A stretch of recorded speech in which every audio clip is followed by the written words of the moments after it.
The best time to ever make music is like before the world discovers what you're doing. It's the best time because there's no taints, there's no expectations. You got to bring it to life and give yourself that opportunity, to create. That's what we do. That's what we're here to do. We're not here to be yes men and here get, well, if this person doesn't like it, they're not supposed to like it. Right. It's not for everybody. That's right. Welcome to Shaping Freedom. These conversations are about how freedom is actually formed, what we inherit, what stops working, and the choices that change how we live and lead. I'm your host, Lisane Basquiat. Today's guest actually comes to us through Billy Johnson, who went to KJ Rose's Confidence Con.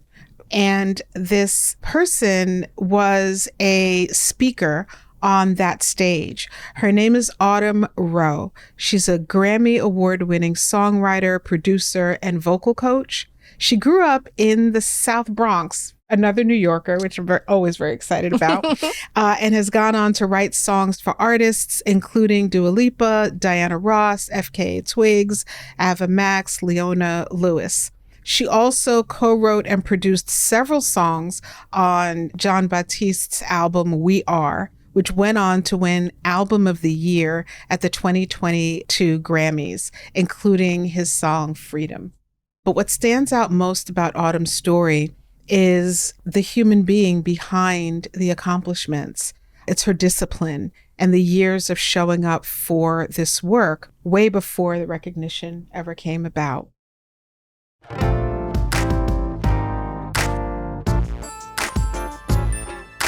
Welcome, Autumn, to the Shaping Freedom podcast. Thank you. What a lovely intro. Very honored. Thank you. I'm honored to sit here and chat with you. And I learned, because I prepared a little bit late, but realized through that during that preparation that we have a mutual friend in Jon Batiste. Yes. And I did not realize that. Hi, Jon. Hi, Jon. How are you?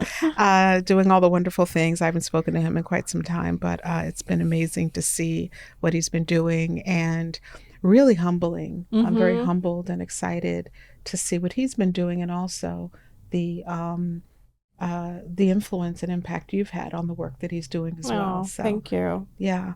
So there are really three things that I wanted to talk about with you, just to kind of center the conversation a little bit. One is the issue of agency and the discipline and determination that you had in creating what you wanted to create. We're going to talk a bit about identity.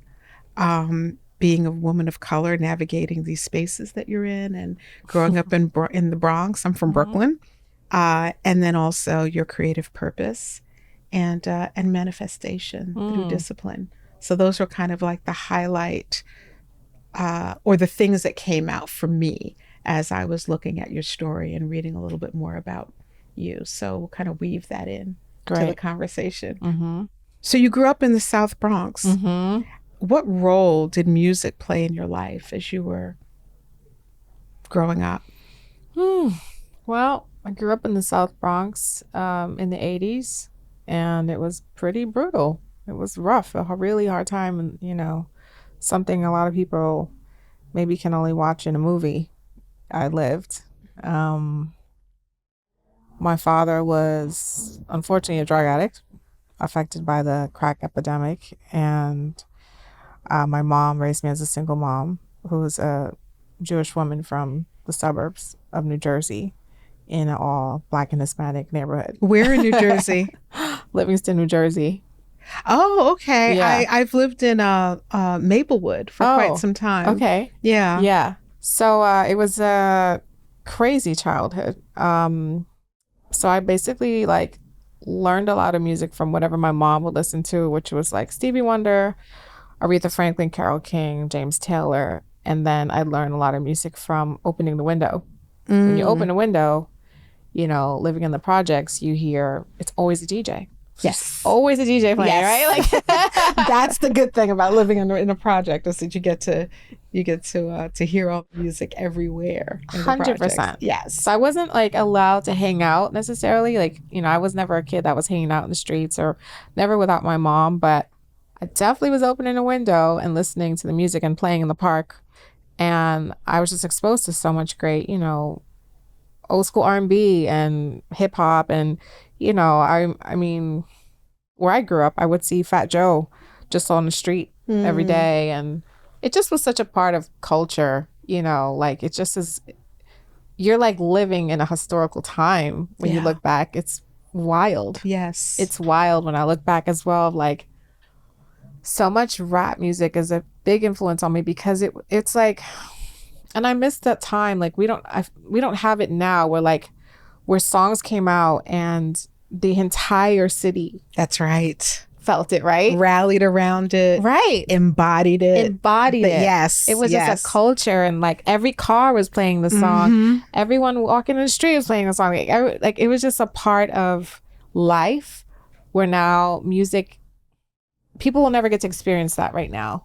How do we do it today? Now that I'm thinking about it, it seems like a very individualized thing today. Like my playlist is reflective of music that I listened to in the past, or some recommendations that are made for me, or I'm listening to something somewhere and I'll Shazam it so that I know the title. 100%. But there is no kind of collective No. celebration. No. And it's only going to become more and more individualized. Oh, man. More and more catered, especially if you see some of the things like AI's wants to do, where it's like, oh, you can change this movie ending to how you want it to go, and change this and change that. Oh, let's make you make your own song now. You do this, as opposed to like us all being a part together, experiencing something that creates nostalgia and memories. And we lived through a moment. Like I see this thing trending now about like the 90s. I don't know if you've seen this trend all over Instagram, but it's like, about what? It's like people posting like, what were you like in the 90s? And they're showing all these pictures and videos of them in the 90s.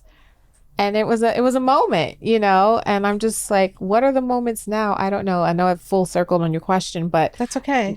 but music was a huge influence on me in the way that I still hear certain songs, like Jay-Z songs, for example, and it just takes me back to like where I was and what I was doing at that time in my life. Yeah, there's this trend that I've heard about where younger people are really wanting that. Yeah. Because they recognize that there was this sense of community in the 80s and the 90s that just does not exist today. There isn't a lot of, I don't know what to call it. I don't know what's really missing, but it's just very different. Even like if you go to back in the day, we'd go to a club and we'd all dance. And today I go to places where people are supposed to be dancing and they're like doing selfies. It's like they're communicating with their followers with social media, but you're in the room where the thing is happening. I know. I mean, I know so many people who don't go to a club and have never been to a club. How is that possible? I get it. I know. But it also sucks now, the club. Like I have gone and I'm like, yeah, I wouldn't come out my house for this personally. No one's dancing. It's different. It's just different. There's no the culture is gone. Yeah. So I get it why why they don't want to go. They've missed. I'm just like, oh, I wish I could transport them in time for one night. I know. And let them feel what it we was. need more of those parties. I think we're creating something right now. We need more of those parties. I went to something that Q-Tip was DJing at. It was actually a closing event for the King Pleasure exhibition in New York. And he doesn't come out much, and he was DJing. And at one point he looks up into the crowd and everyone is standing there with their phone, either live streaming it out or taking video of it. And you could read on his face we're in this dark place. There's great music playing. George Clinton just got off the stage. We're supposed to be partying. And we can't exist in this space together without somehow or another turning it into a social media moment. Yeah. It's so true. Yeah. Well, I just went off. That was good, though. But it's a good point. Because I hear a lot of that from younger people, that they really want to understand what that looks like. And what that tells me is beyond the, oh, I want to know what it was like to be in a club in the 80s or the 90s. To me, that's indicative of something is missing. Yeah. There's something that people want to have and experience today that they're not experiencing. So there's a door there. There's an opportunity, I think, for greater connection. Yeah. Yeah. And it wasn't about drugs, and it wasn't it was just partying. about music. That's it. Yeah. It was a workout. I mean, it was the one place you'd go for 8-9 hours straight. Yep. Where you can just like party your butt off and dance leave and dance. Yeah. And there you go. You just danced, and I would get on the train. I'd go with my girlfriends. We had maybe $20. That's right. But no money. And we had the best time of our lives. That's it. So I read somewhere that you started writing poetry before you realized that songwriting could actually be your career. When did that shift happen? And tell us a little bit about your poetry writing. And I mean, I was writing poems just as a kid, like I was always really into creative writing at a very young age. I was writing, I mean, even before I was in school, like at 3-4 years old. My mom still has these like drawings I made, and I was creating my own animals. And then when like first grade came around, I'm like, start writing poems. I was just like, oh, great. I just loved writing poetry. I mean, silly, like roses are red, violets are blue, dumb poems, but I knew how to rhyme. And then once we got into like creative writing, I did really well, to the point where my teachers put me to the side and asked how I cheated on the state exam once. Yeah. And I'm like, oh, okay. Do you ask all kids that? Or is it like, that's when I started realizing how the world works a little bit. The identity the world was trying to put on you. Exactly. Yeah. Exactly. I was about 10. And that was a hard lesson to learn so young. Yeah. Yeah. I definitely started seeing authority a little bit different. In a space where you're supposed to be safe, and also in a space that happens during your most formative years, and the fact that so many people, and this is for the teachers who might be listening, for so many people who kind of bring their own beliefs into the classroom. Yep. And there are some students that take it in and allow that to inform the way that they walk the planet until years later they figure it out through some kind of personal growth or epiphany or experience. But then there are others who hear that and allow it to roll off their backs. And I get the impression that you're the latter. Yeah. It definitely pissed me off. I will say that. But, I kept it moving. I was like, well, clearly my story was good. Thank you. I know that part. Yeah. But my mom was a school teacher, but she taught special education. And they took me to the side and said, we want to know, how did your mom get the test ahead of time? Oh. Yeah. Oh. Yeah. I was like, excuse me? My mom doesn't even teach English. Like, how would she even get a test like that? And why don't you ask her mom? Yeah. So my mom, she came to school several times over different instances. I also I got so many dumb things happened in that school, but once I got punished. They used to put you on the wall. So there was this wall outside. You had to stand on the wall if you did anything wrong. It sounds crazy. It sounds very Handmaid's Tale now that I look at it. But yeah. So you had to stand on the wall at recess and watch all the other kids play. And you stood there kind of in the cold, just watching, and it felt very depressing. So they put me on the wall once for something I didn't do, and then asked, accused me of cheating. What kind of crazy stuff? Wow. Yep. And I'm like, why would I have cheated? They were like, well, it's not possible to write a story like that. Also, it was like you wrote an essay. It was like a live exam. I'm like, how could you even cheat that? It's like, and isn't the desire to have you write well and take all this education in and turn it into something wonderful? It was a crazy time. That is crazy. You know what else I was talking about the other day to someone who definitely didn't experience it? I don't know if you remember this, but I remember at the same class, actually, we used to have the police department would come with a suitcase of drugs. No, they never did that. Yes. Okay. It was insane. Like, wow. A suitcase of drugs, and they would like teach us about all the different drugs and not to do them. And I was like, looking back, I'm like, that was wild. That is nonsensical. Yes. Like, you're in this state. These are the things that are happening in your life. And you're living in a space where there are a lot of tragic stories happening. And you come in and you're like, hey, you could take this drug to feel better and that drug to do this, but don't do drugs. Don't do drugs. And also, but I'm going to expose you to what it looks like. Yes. This was a gifted program, by the way. Wow. This was like a very special program for 60 kids in our district that got chosen. This was the best you could do. And it was a great program in a lot of ways. Like, you had a fast track to like Harvard and Yale. And I had a lot of friends that ended up doing the Ivy League thing. It just, wasn't my destiny. But there were a lot of great benefits of that program. But there was also like some things, just some weird stuff, Yeah, some eyebrow raising things. Yeah. So how did you? So you were a poet, a low key kid poet. Yeah.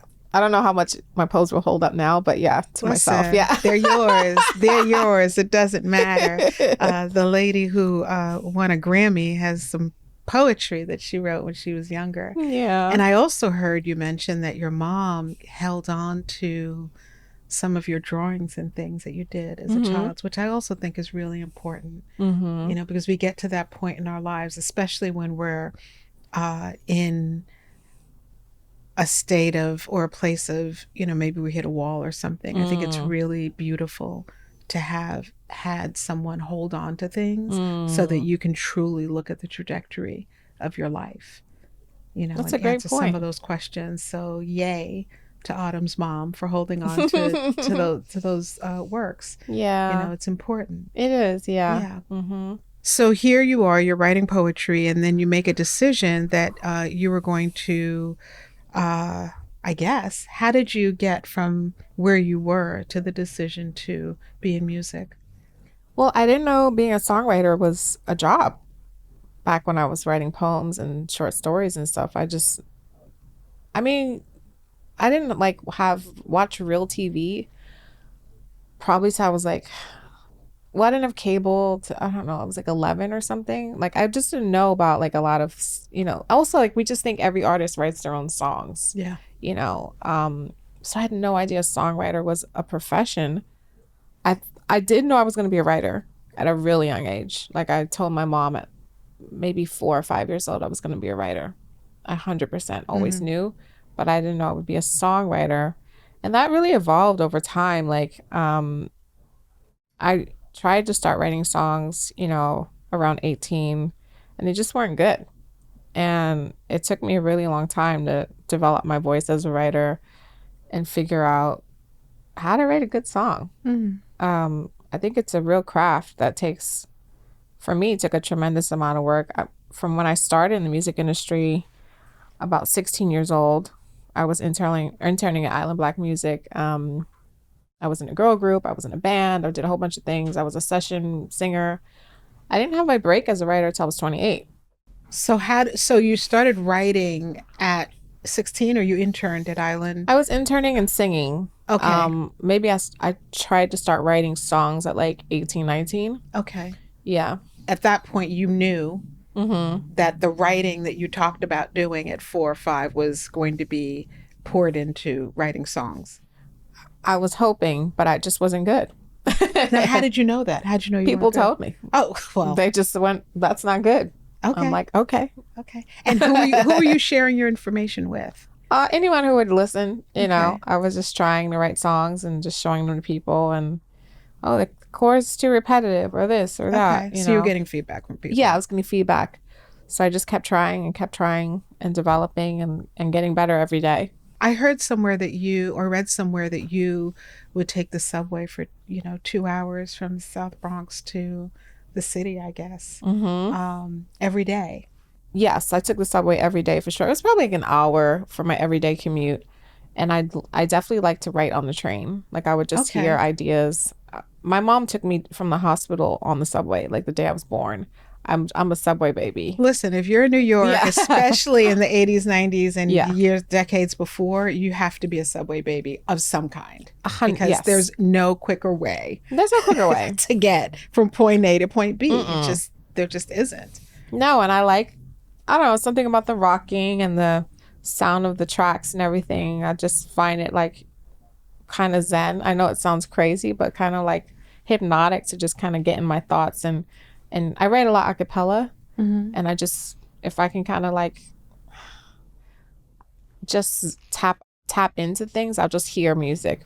You know, it's just everywhere. And then I'm like, then I record voice notes of what I'm hearing and write down lyrics and stuff, and I'll just hear music when I'm like opening myself to it. So I found the train to be a good place to do that, where no one's talking to me, and it's just, I don't know, just like an open space, even though it's crowded and you're in a subway, but to me it's like not in your own world. Yeah. That's interesting, because today I rode the subway a lot as a kid, but today I experienced that during a plane ride. Today in life. Oh, okay. Present Yeah, day. okay. Like I experienced that on a plane ride. Right. Where yes. there's something about the rocking, the noise, and I have headphones on to kind of dull the noise a little bit, but there's something about being there and the sound and the kind of hum and rocking of the plane and being away from everything. Yeah. That creates this, and I'd never put it to words, and it's very similar to what you're describing. Yeah. Where I'm kind of like in this hypnotic state. Yeah. And things just start flowing, answering questions that I have about life, or problem solving, or different things that just come up and out while I'm up in the air. Yeah. It's like your time. Yeah. Yeah. And I haven't been on a subway in decades, but one day I will.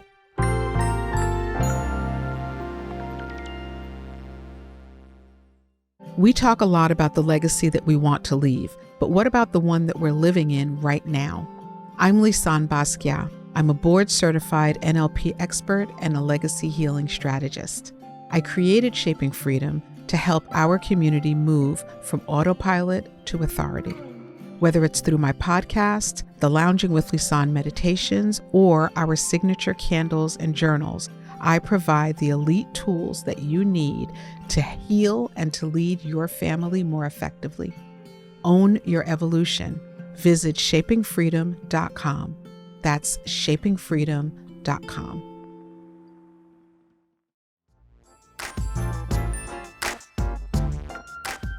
So you said that during those 10 years you were sharing music with people. Was there a moment when you actually decided, you know what, I'm a songwriter? For sure. I was in a band for a while. That was around, how old was I then? Maybe like 22 to 28 or something like that. I was in a band and I was writing all the songs, and that was when I'm like, okay, I'm a songwriter. I'm writing something and I'm performing it, and I'm writing with live musicians, and we're recording the songs, and we made an album that I never put out.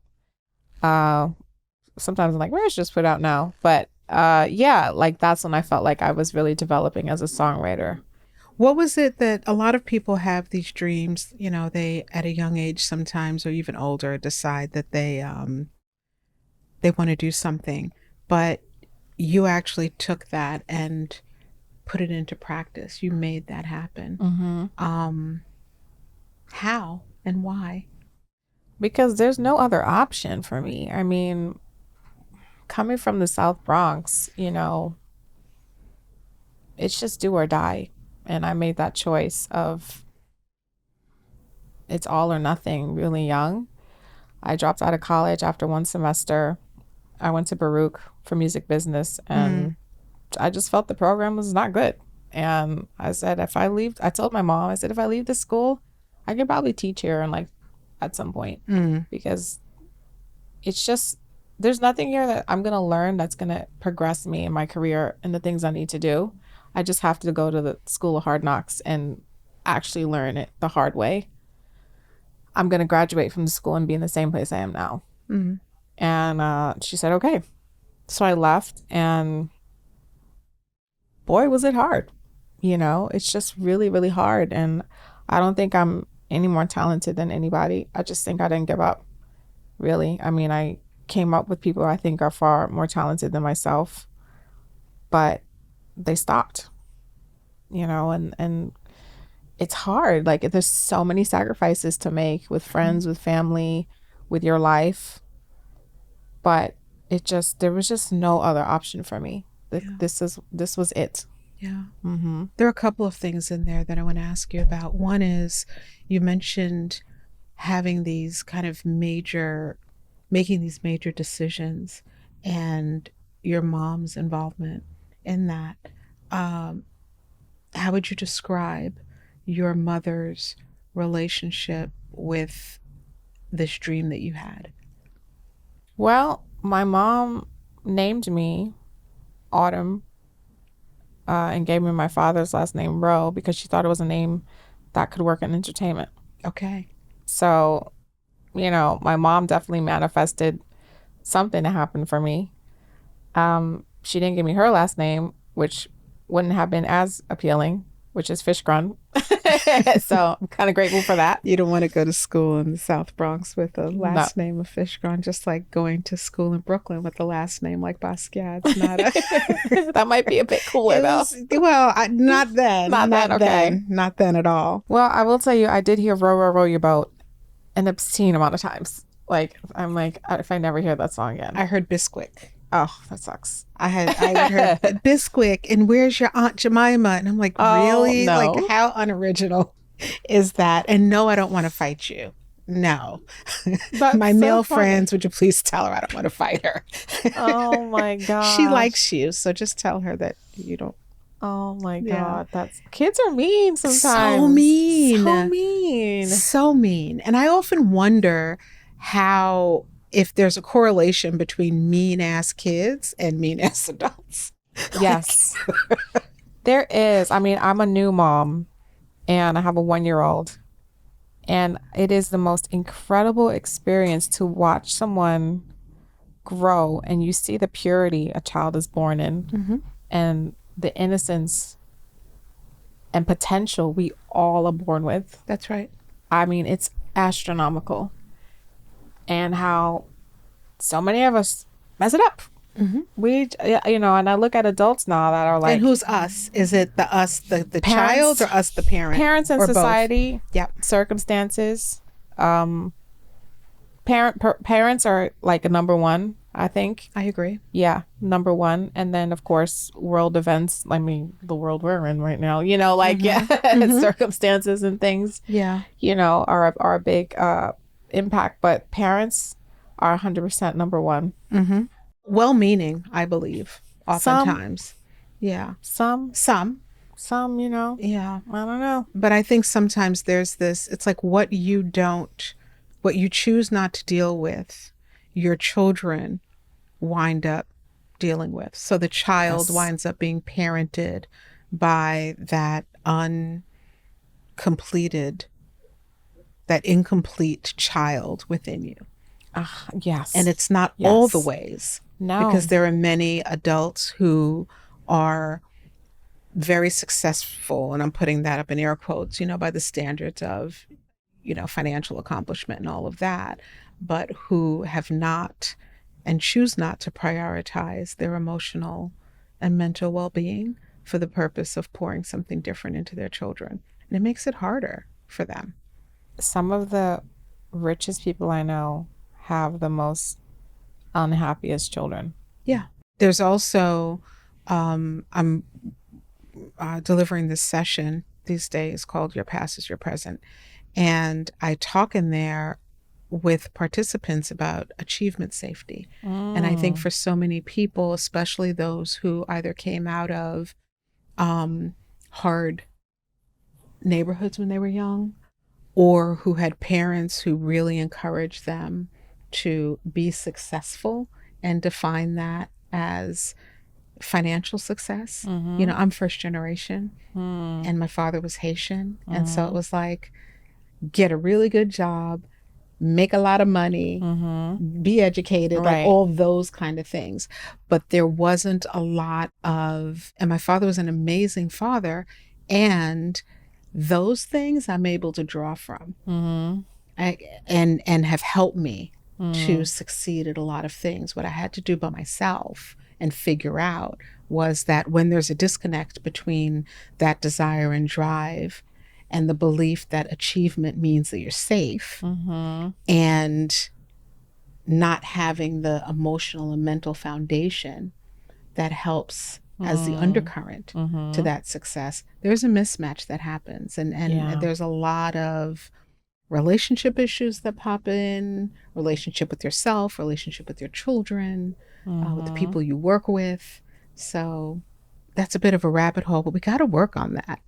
We do. I'm a big fan of therapy and dealing with stuff and self-healing. And yes, I definitely spent some time doing that. Yeah, you have to do the work. And I'm sure that, your parenting is better because of it. And even the work that you do, your creative endeavors are better because it's clearer. It's coming through a clearer channel. Your understanding also of so much. The tools, the tools you have are just very different. Absolutely. To circle back to those 10 years, was there ever a point, and this is to help those folks who might be on that journey themselves, was there a point where you believed or thought or had a moment of thinking, like, what am I doing all this for? It's not even, is it worth all the effort and the sacrifice? Yeah. And what were you sacrificing? For sure. So one thing I felt in my 20s was I felt old. And a lot of people in their 20s feel old when I talk to them. You feel like this is your moment and it's passing you by, and this is your chance to make it. And if it doesn't happen now, it's never going to happen. So all through my 20s, you couldn't pay me to go back to my 20s, by the way. Like, there's no money. There's no money. There's not a lot of understanding. There are a lot of opinions. I'm like, you can leave that there. But I just felt like time wasn't my friend. And like, oh my God, I'm 25. Nothing big has happened for me. I'm 26. Nothing big has happened for me yet. And it just was this constant anxiety and weight and pressure. And I always had a job. I meet a lot of aspiring music creatives now, and they don't have jobs sometimes, and they're like, well, I can't have a job and pursue music. Yes, you can. It just means you're not gonna have time to hang out with friends. It just means, you're gonna have to sacrifice maybe taking vacations or sacrifice all kind of things that I just didn't do. But I always had a job since I was legally of age to work. And I just worked, and there were weeks I think I had a full-time job, and I was in wedding bands on weekends, and I was in my own band, and I was writing demos. I was lucky to get 5-6 hours of sleep, and it just was this constant grind of just got to keep going, keep going, keep going. It's hard to find people with that kind of drive. That's right. It really is hard. There's no time for binging shows. There's no time for, I was lucky to get time to eat. Because it's just, it's like, this is it. This is what you got to do. So. And where did that come from in you? So I share a similar, story of like, going to school full time and working full time and being a mom and all the things. Where did that drive come from? I don't know whether you know or not, but where did that come from for you? I just didn't want the result of what happens if you don't do that. Okay. Which would be staying in the Bronx, staying in the South Bronx, or not lack of options. I knew I wasn't gonna ever have like a college degree or anything. I just felt like I needed to live my purpose, which was to create. Create. It's just always in me to create art and to express myself in that way and to tell stories. And that makes me feel alive, and it brings me joy in a way that nothing else does. And it just feels like I don't know, it's just like part of my soul. So I just had to do everything to make that happen so I can express those things. And I like 50 Cent, he's like, do or die. It's just I don't know if it's just a New York thing too. Like, yeah. we just don't give up. No. Yeah. You got stuff to do. We have stuff to do. Did you know where you were going? Were you reaching for something specific, or was it more about what the alternative would be if you didn't? Yeah. So when I really was like, I want to be a songwriter, I kind of was like not focused on being an artist anymore. And I like, this is what I want to be. I want to be a songwriter. I was working at Bloomingdale's, and then I was working at a store called Our Souls, all on the Upper East Side. And I was so unhappy. I was so depressed because I hated that job. Mm-hmm. I absolutely despised selling those shoes. Mm-hmm. Like, I remember aerosols. Yeah. As soon as you said it, like, oh, I know that. That store. I mean, I used to have to open the store. There were women lined up to haggle me for a $10 shoe. I'm like, it's $10 already. Buy the shoe. Buy it. I'm not giving you 10% off. You know what I mean? Like, come on, lady. Get out of here. So like, I'm like, I want to get back to writing my songs. Like, so to get through the shift and go. Yeah. Hated it. My boss was a jerk. Hope she sees this. Sorry. She was a horrible person. She was so mean to everyone. And I just was so miserable. And I'm like, I remember one night I was waiting for the bus home, and it was kind of a magical New York moment where Harry Connick Jr. started singing outside Bloomingdale's on the roof, on like this roof thing. He had like a full orchestra and everything. And I'm a big fan of his. And he started singing. It was like a Christmas time. And I just stood there watching him thinking, wow, this is music. Yeah. This is beautiful. And I felt something. And I'm like, how do I figure out from where I am to doing that? What am I missing? And I read a book, which changed my life. So I read A New Earth. Mm-hmm. Oh, okay. Yeah, Eckhart Tolle. And that book changed my life. It really did. What about it? It shifted my thinking. And that was the book after the Power of Now. After The Power of Now, yeah. Okay, that was the one right after. Yeah. Mm-hmm. A New Earth did it for me more than Power of Now. And what it did was it got rid of the anxiety of all the things I thought I was supposed to do that I wasn't doing. And it made me be present. Because I was worried about things that didn't exist. Yep. Things that none of it exists. It was all in my head. And once I embraced that and realized, let me just be present and be in the now. It sounds so crazy, but it was like a 2-week process of my brain recalibrating what I thought life was.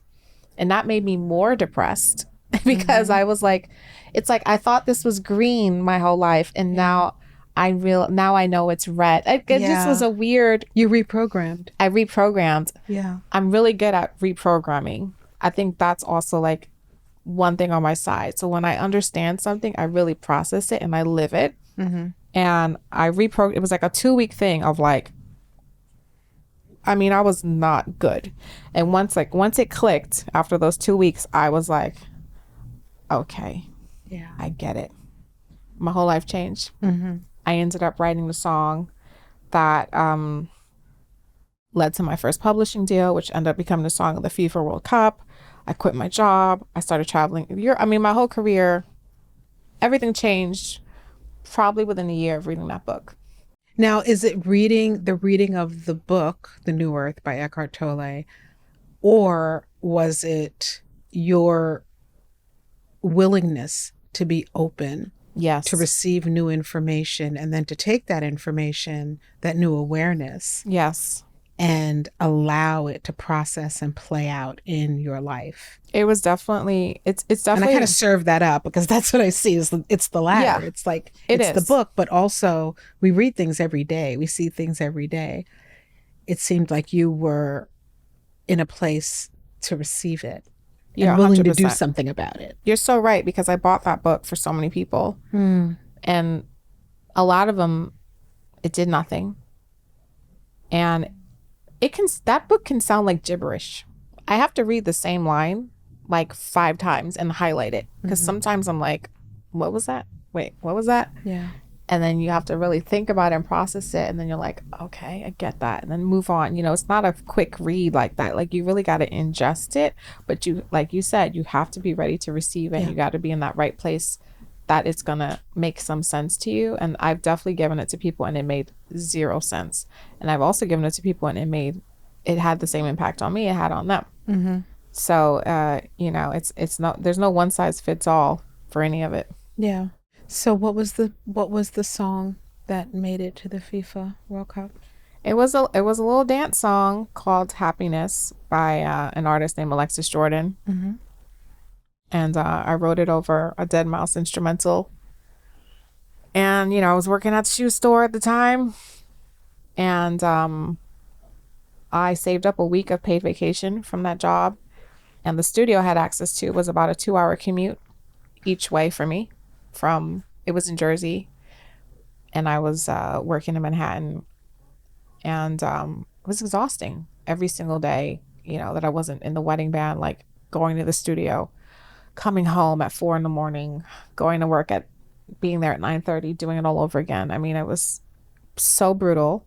I was so underweight because I couldn't eat enough to sustain. Keep up with all that movement. Yeah. No, and also, anytime anyone wanted a shoe, I had to go up and down a flight of stairs. Oh, wow. Yeah. Okay. It's the workout nobody needs. Okay. It was, I mean, you just can't even, yeah. It's too much. I'm like, oh, another size? Great. Oh, you didn't like this one? Yeah. Oh, a half size. You can't just squeeze your foot in there? Come on. And then they still on a discount. It was so hard.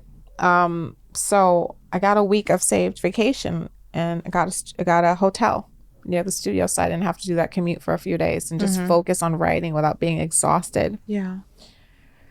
And people say sometimes, like, oh, just keep things to yourself. You got to say things out loud. And I said it out loud, and also write things down. I said, I got to write something this week. I can quit my job.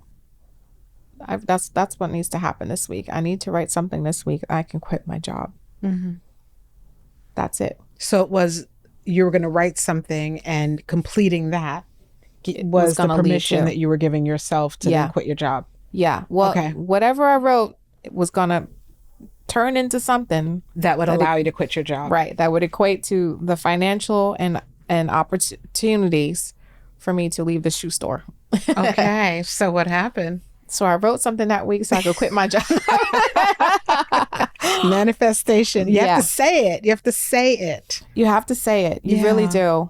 So what did that moment represent for you? So you were traveling in and out of the city to go to work at this shoe store that made you climb up and down the stairs all day around people that were probably sucking the life out of you. Shoe hagglers. Yeah. That's a New York thing too. That's a New York thing that nobody talks about. And then you now are commuting 2 hours into Jersey to work on this other project. Yeah. And then you decide, okay, I don't like this job.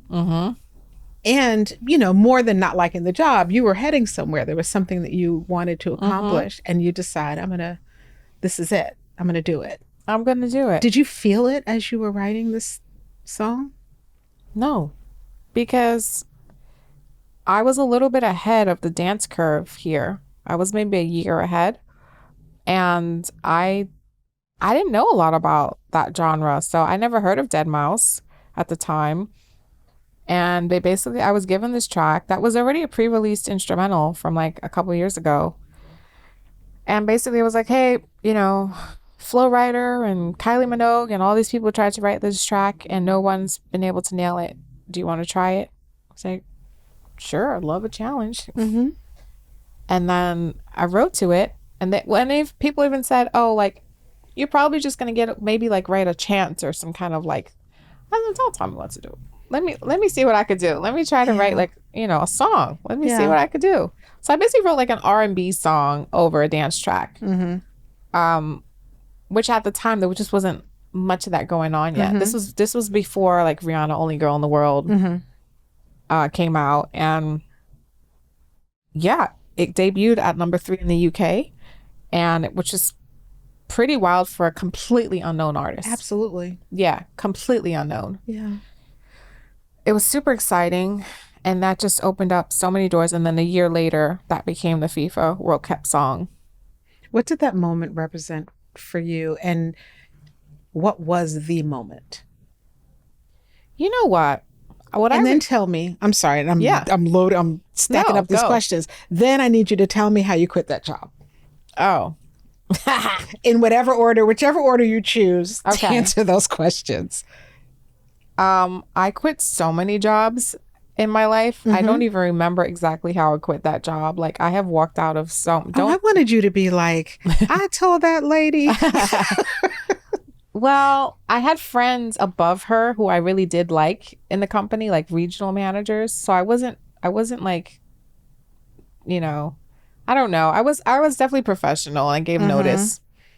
I wasn't like a jerk about it, but I have stormed out of jobs before. Okay. I stormed out of another job because I didn't think they were being nice to everyone. Well, sorry, what was your other question? Like, what was that moment like for you when you realized that happiness was gaining traction and that it was that song that you were looking for, that opportunity you were looking for? I mean, I just remember like being in London, in a cab and hearing it on the radio, which was like, whoa, that's like so cool. And then, people that, so I went to London 2 weeks before the song came out and tried to get some studio sessions with people, and it wasn't a super successful trip. Like, I couldn't really get too many good sessions, and I came back 2 weeks later after it came out, and it was a very different story. And that's when I learned the power of a hit. Okay. I'm like, oh, okay, when you got something going on, same people, it's a different type of meeting, a different type of conversation, So that was like, I was just learning all of this in real time. I didn't have a manager, and I didn't have anyone like explaining a lot of this stuff to me. What I do regret is when it became the FIFA song, I think the games were in Germany that year, is not going. Oh, wow. Yeah, I regret, like... Why did you choose not to go? Because I was programmed just to keep grinding and to not give that space to enjoy anything. It's a celebration. I didn't celebrate anything, ever. It's like everything was just like, well, on to the next one, on to the next one. I never took any moments to like really understand what was happening. And that wasn't until later in my life. Like, honestly, the first time I really like feel like I celebrated anything was winning album of the year. I never celebrated anything before that. It was just like, okay, another song. Do you know why? I think I just didn't give myself space to feel those things. And I have been like,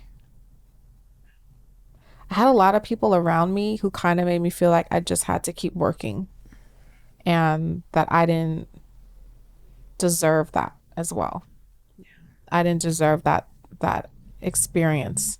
It was like, well, you got to just write another one. Keep going, keep going. And now that I'm a publisher, actually, I have my own publishing company and I sign people, and I'm the opposite. I'm like, okay, you're in this country. Take the weekend, do something fun. Enjoy this, and let's enjoy the celebration. Let's go out. Be in the process of it. Yeah. Enjoy this moment. This is whatever it is, like, let's celebrate this. Let's take the time. Like, oh, you know what? You're there. You should just go to Italy for the week. Oh, but I got to it's going to be there. It'll be there. Yeah. And you'll show up and you'll still do it. You'll still do it. Yeah. It's going to be there. That's something that I've been working on and need to work on more actively. Mm-hmm. It's the doing things. And I can sit down and look at 30 days. Like if I look at the last 30 days and everything that I've experienced and all the things that have happened, I too have a tendency to, it sounds like you're not doing it as much anymore. So good for you. Mm-hmm. I'm really good at telling other people, like, celebrate that. Mm-hmm. But when I look at my own behavior, it's not. It doesn't match. Mm-hmm. And I'm getting better at it. Mm-hmm. I celebrated 100 episodes of this podcast. Congrats. And that was just because, and I think we're at like 140 or something. But that was because Billy was like, you just did 100 episodes. We have to celebrate that. Mm-hmm. And so I'm learning. And I have wonderful people around me that are helping to remind me to be more celebratory about the things that happen. Because of everything that goes into it, all the sacrifice. Yeah, but we need to do that. Absolutely. Life moves too fast, and there's so much negative news all the time, so much stress and, constant stimulation, and this is happening. We need to take those moments and celebrate the good. Yeah. That's what life is. That's right.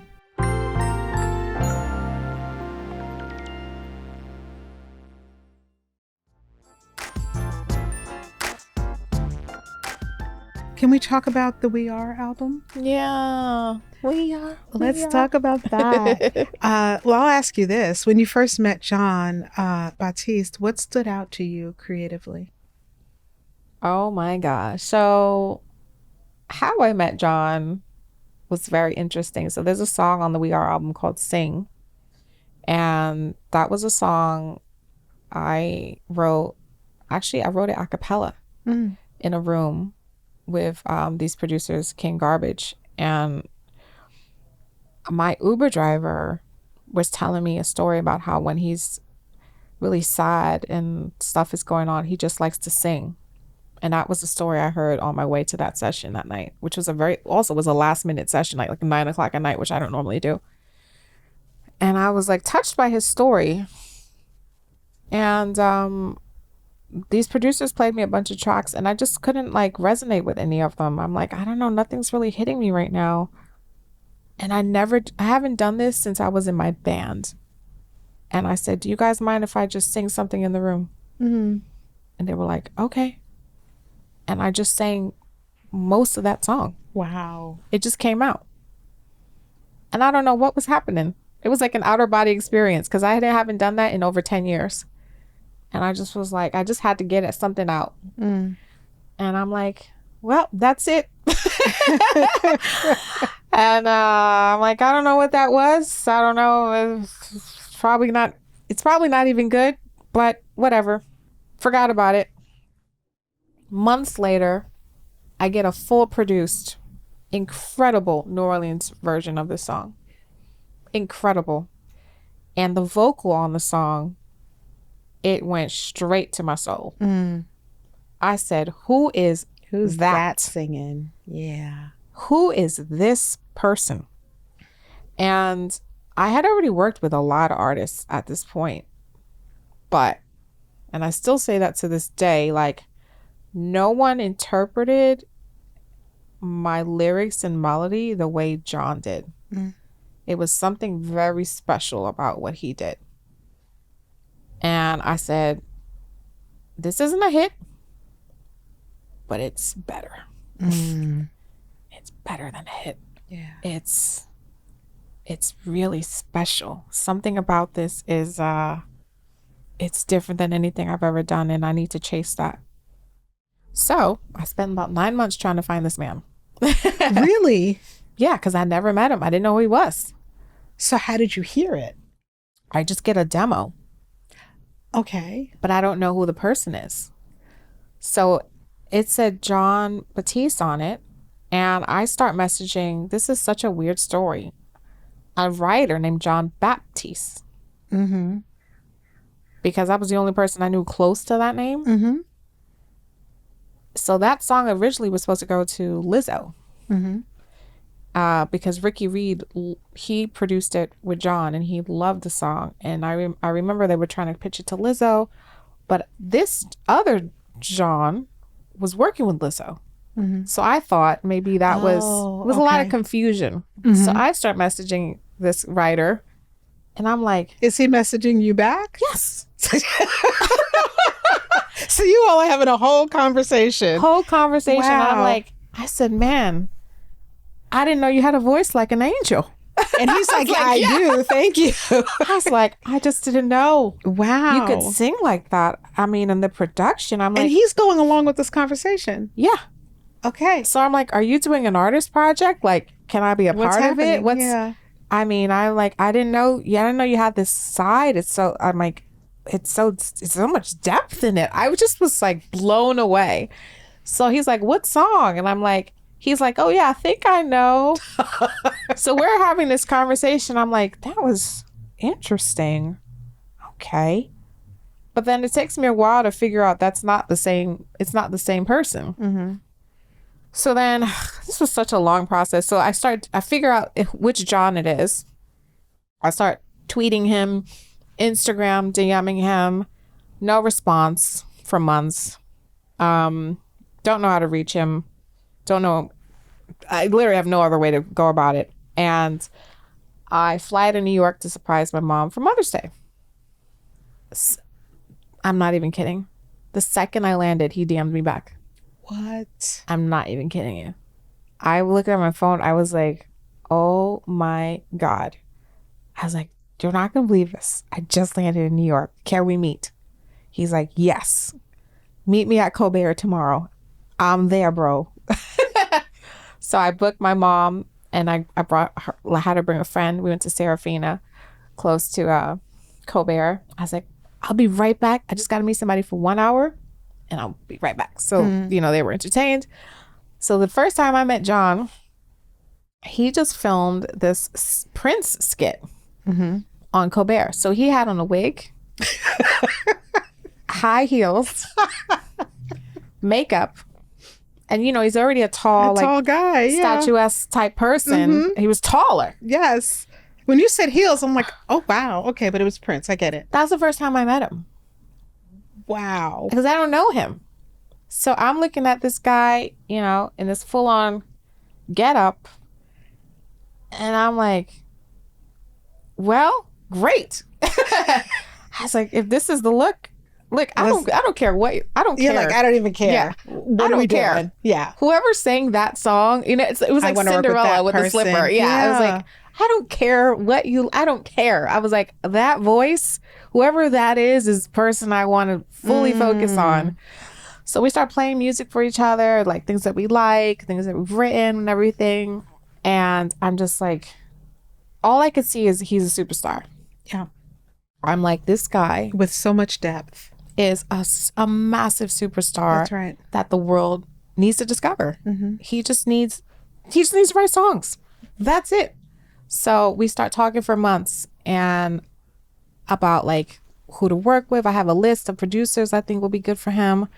I don't know half of those producers, but I was very ambitious of like, because I really believed he was and is the best artist. That's right. I fully saw it instantly. And none of those producers ended up happening which was a good thing, because randomly on a Sunday night, I get a call from him. He's like, hey, I'm in town. Let's get to work. From a black number though. And I'm like, who's this? He's like, it's Jon. I was like, is this? He's like, yeah. I was like, bro, I can't get these producers by tomorrow. Like, I don't even know these guys. I was like, oh, wow. Okay. So I'm sitting next to a guy who at the time I'm writing with a lot. His name is Kizzo. And I'm like, hey, this really cool artist is in town.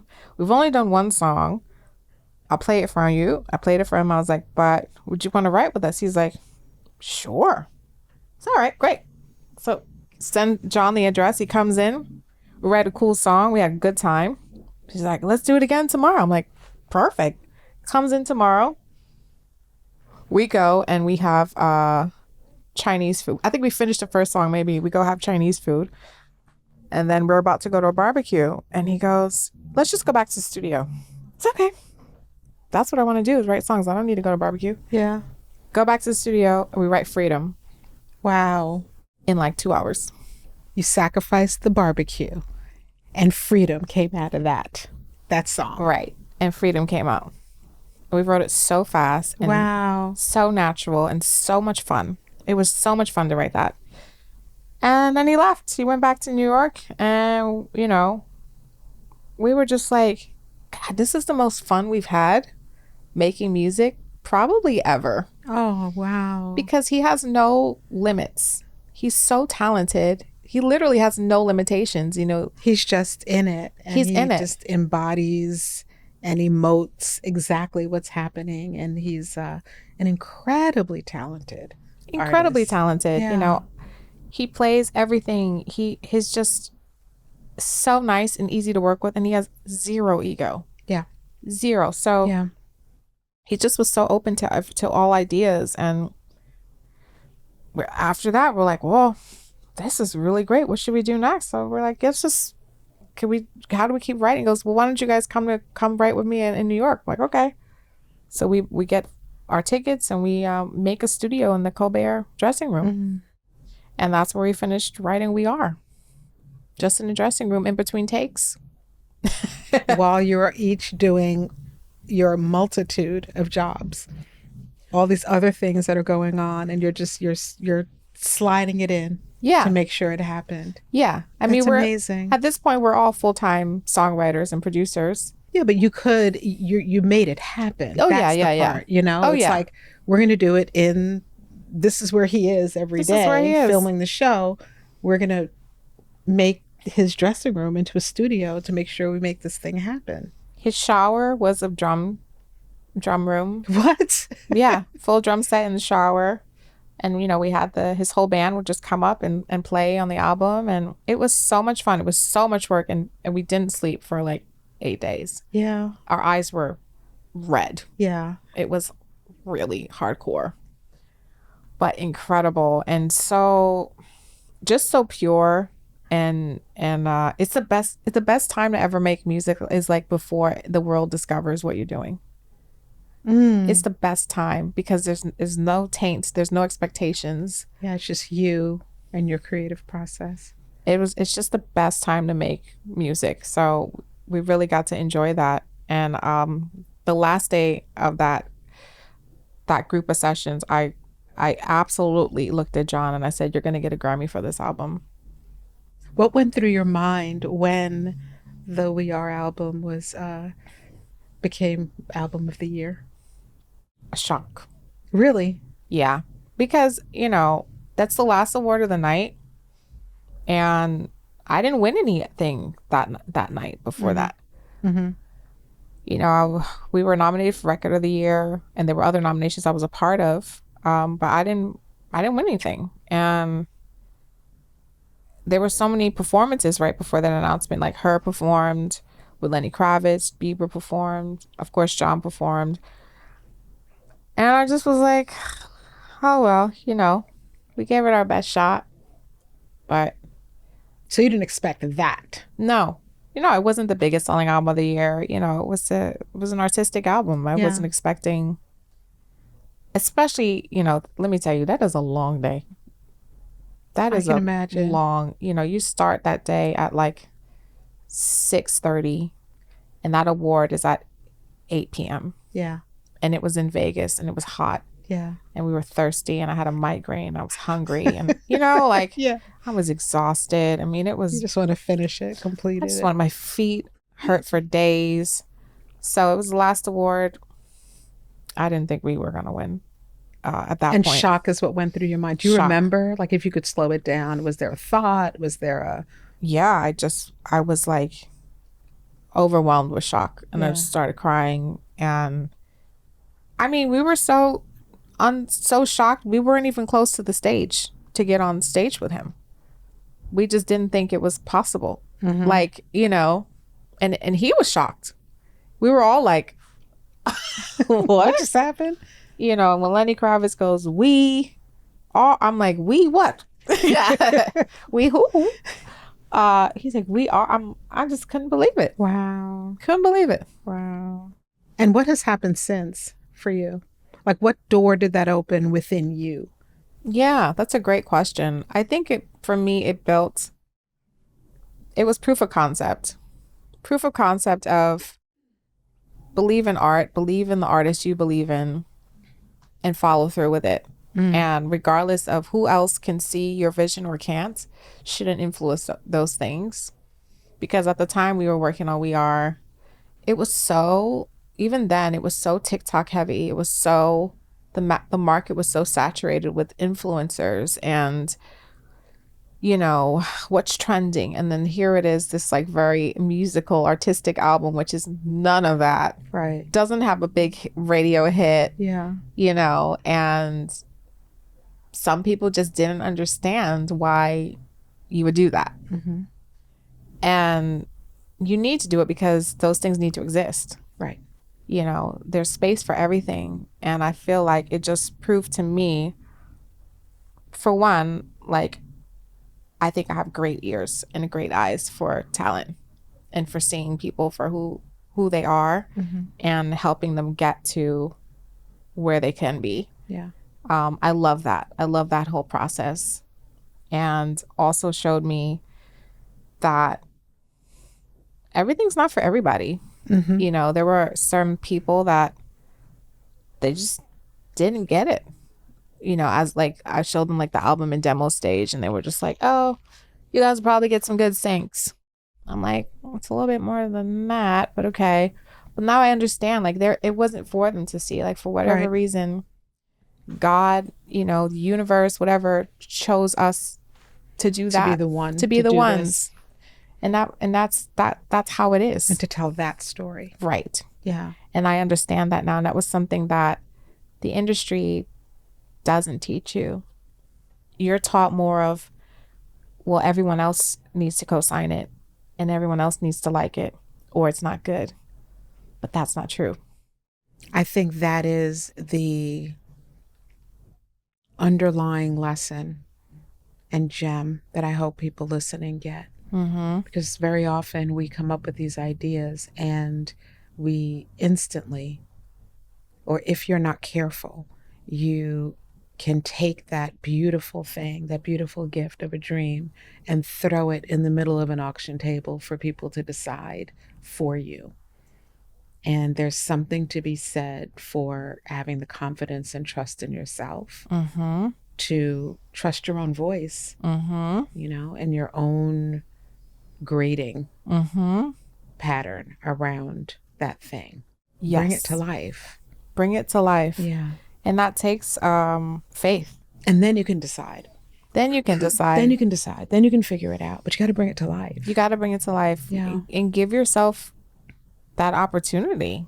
Give yourself the opportunity to create and make. That's what we do. That's what we're here to do. That's why we're here. We're not here to be yes men and here to get, well, if this person doesn't like it, they're not supposed to like it. Right. It's not for everybody. That's right.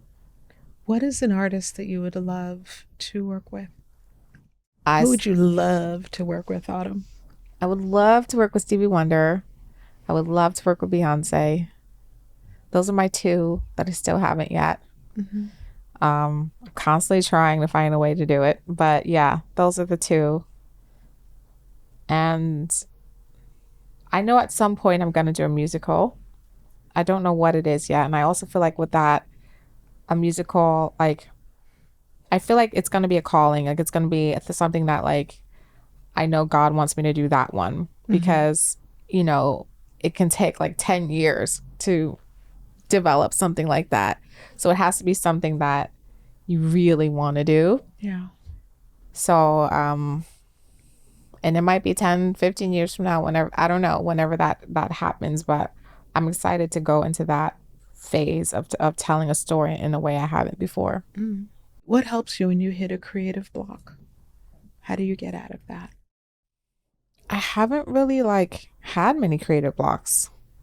And I think that's because I diversify my creative process.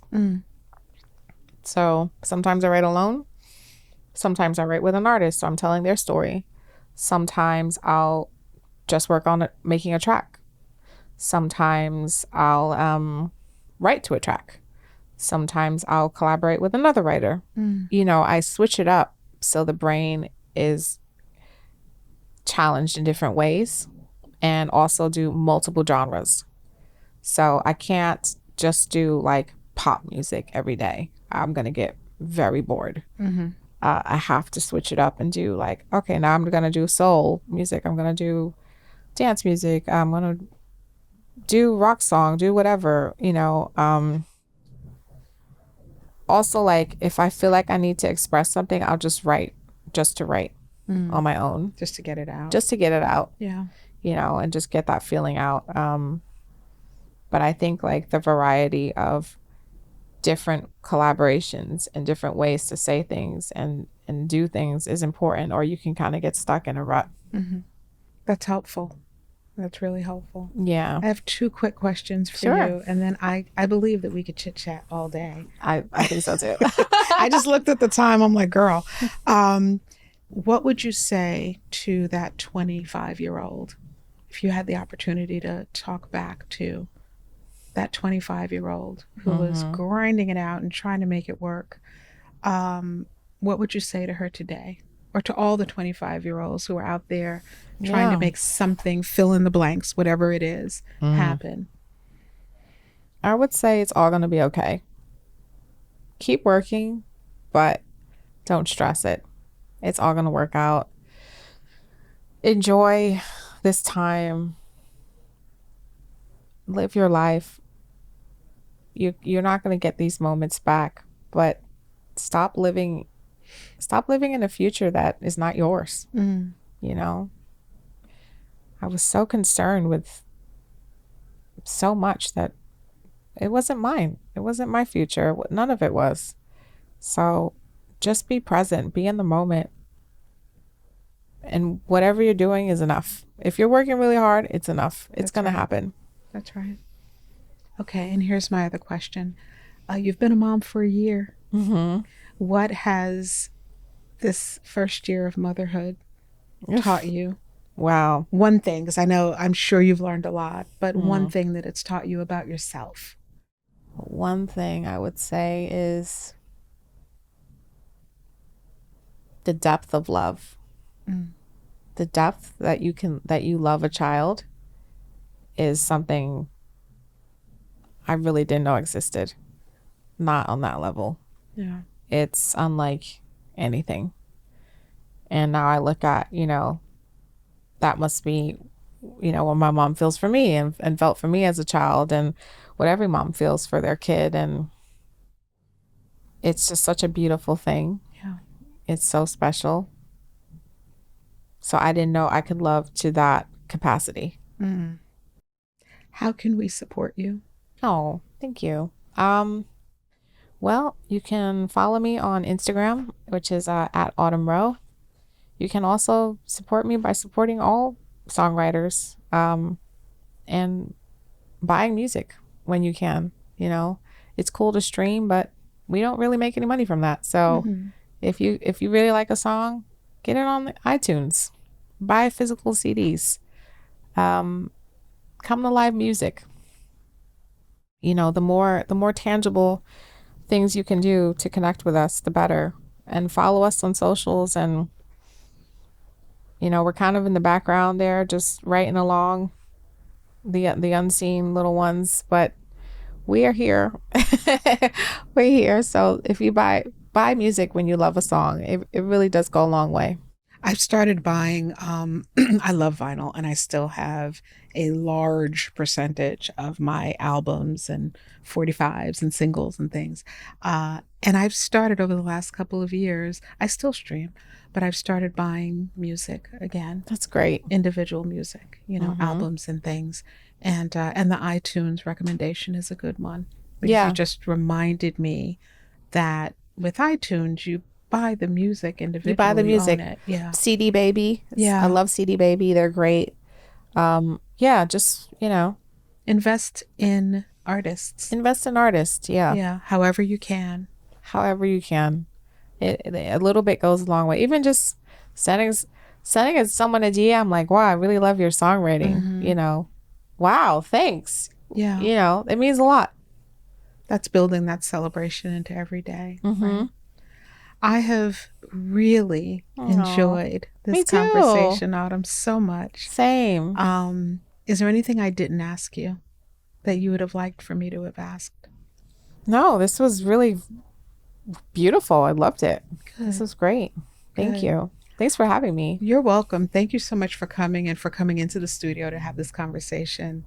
What I got out of this, the thread is, yeah, there's a thread of being from the South Bronx and all that. And what hits me more importantly is how much a person can accomplish when you're congruent. So for those folks who are listening, what you see today and who you hear today is Autumn Rowe, who, you know, won a Grammy for Best Album of the Year and wrote music that wound up at the FIFA World Cup. But there's a journey to that. And go back maybe to some of the declarations that you made when you were younger about things you were going to do. Go back to when you were 11. What did you want to do when you were 11? Go back there, because that is the information that will help you to move forward. And then also the hard work that you've put into creating a life that you're living today as a new mom, having had the accomplishments that you've had, and now including motherhood into your creative journey, because it has to be. It just is the way it is, right? It's part of who you are. Pay attention to those things. It's hard work. It's discipline. It's being willing to be inconvenienced and uncomfortable. Not that you have to struggle necessarily, but sitting at home, binge watching, you know, an entire season, which is literally a half a day of your life, is cool sometimes if that's what you want and need to do. For sure. But pay attention to the time that you're actually investing into or spending on the thing that you say you love doing so much, because it's an investment. How much are you willing to invest? And this woman, Autumn Rowe, has made deep investment into something that you said you wanted to do as a little girl, no matter what some teachers said, no matter how challenging some jobs were. You seemed, what I'm getting from your story is that you have followed your intuition, and you say yes to yourself, and you say yes to the things that you want. And I think that matters. Yes, it does. Yeah. Intuition is huge with me. Yeah. Huge. Well, thank you so much. Thank you. I appreciate you. Thank I appreciate you. I look forward to continuing to talk. Yeah. Oh, me too. You. Thank you.